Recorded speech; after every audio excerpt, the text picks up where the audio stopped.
देर आए दुरुस्त आए, ये बात आज हुड्डा साहब जरूर सोच रहे होंगे। हरियाणा में सरकार बनने के 1 साल बाद कांग्रेस ने विपक्ष का नेता चुन लिया है। जो खिचड़ी पकी हुई नहीं थी लेकिन अब पककर तैयार हो गई है। राम राम, आप देख रहे हैं इंडिया न्यूज हरियाणा और इन खबर हरियाणा। मेरा नाम है आरती अग्रवाल। दोस्तों, हरियाणा कांग्रेस ने अपना नेता चुन लिया है और नेता किसे चुना है? भूपेंद्र सिंह हुड्डा को सीएलपी नेता देर शाम, सोमवार की देर शाम नियुक्त कर लिया। अब जो सवाल पिछले कई सालों से हर कोई पूछ रहा था कि कब कांग्रेस का नेता बनेगा, लेकिन जवाब वही आया, कांग्रेस का नेता सिर्फ हुड्डा ही बनेंगे।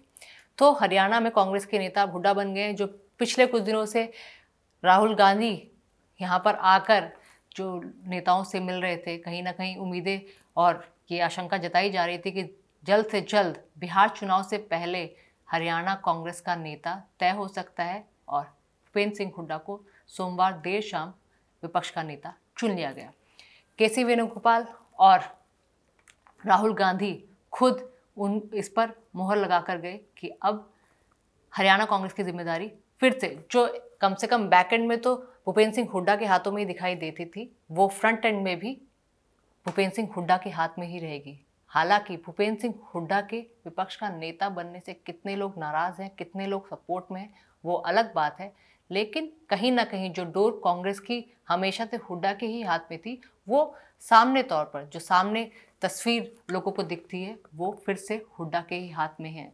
और इससे ये तो बात साफ हो जाती है कि आला कमान ने फिर से भूपेंद्र सिंह हुड्डा पर ही भरोसा जताया है। जो उनका एक्सपीरियंस है, जो उनका तजुर्बा है, जो उनका समर्थन है, क्योंकि उनके समर्थन के विधायक बहुत ज़्यादा, उनकी तादाद बहुत ज़्यादा है, कार्यकर्ता उनके समर्थन में है, वो देखते हुए, ग्राउंड पर देखते हुए, सारी चीज़ों को एक तरीके से पॉइंटर वाइज डिसाइड करते हुए आला कमान ने ये डिसाइड किया कि विपक्ष के नेता के तौर पर कोई मजबूत दावेदार या फिर नेता हरियाणा में हो सकता है तो वो भूपेंद्र सिंह हुड्डा ही हो सकते हैं। हालांकि भूपेंद्र सिंह हुड्डा के साथ साथ प्रदेश अध्यक्ष भी नियुक्त किए गए।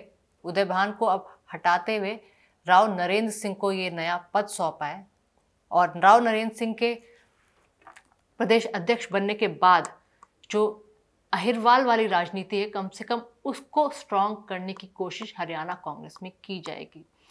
दोस्तों, मैं आपको बता दूं कि हम हरियाणा के मुख्यमंत्री नायब सिंह सैनी खुद ओबीसी वर्ग से आते हैं।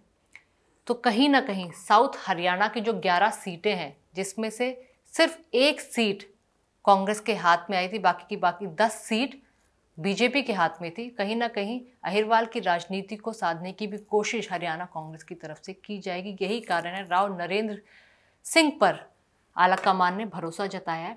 और जब सवाल गुटबाजी के उठते हैं, जब सवाल कलहबाजी के उठते हैं, तो कांग्रेस में सैलजा, रणदीप सुरजेवाला और हुड्डा गुट को नज़रअंदाज नहीं किया जा सकता।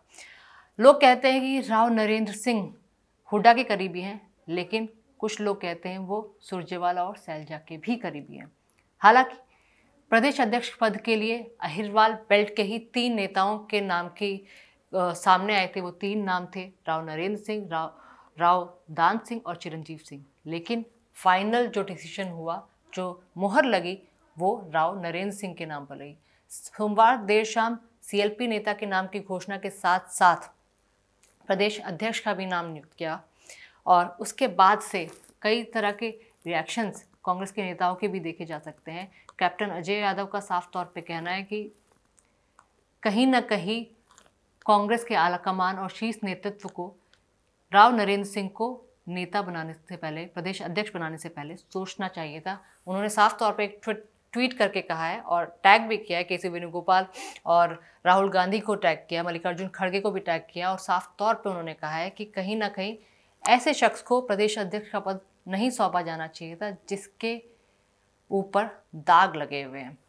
काफ़ी लोग नाराज़ हैं, कांग्रेस पार्टी के पहले के कुछ नेता भी नाराज़ हैं, लेकिन भरोसा आला कमान ने 2 नामों पर जताया है और ये जाट और अहिरवाल की राजनीति अब हरियाणा में देखने वाली होगी। दोस्तों, आपको क्या लगता है कि हरियाणा कांग्रेस में सबसे मजबूत और जो एक तरह से दावेदारी शीर्ष नेतृत्व के लिए ठोक सकते हैं, वो क्या भूपेंद्र सिंह हुड्डा ही हैं?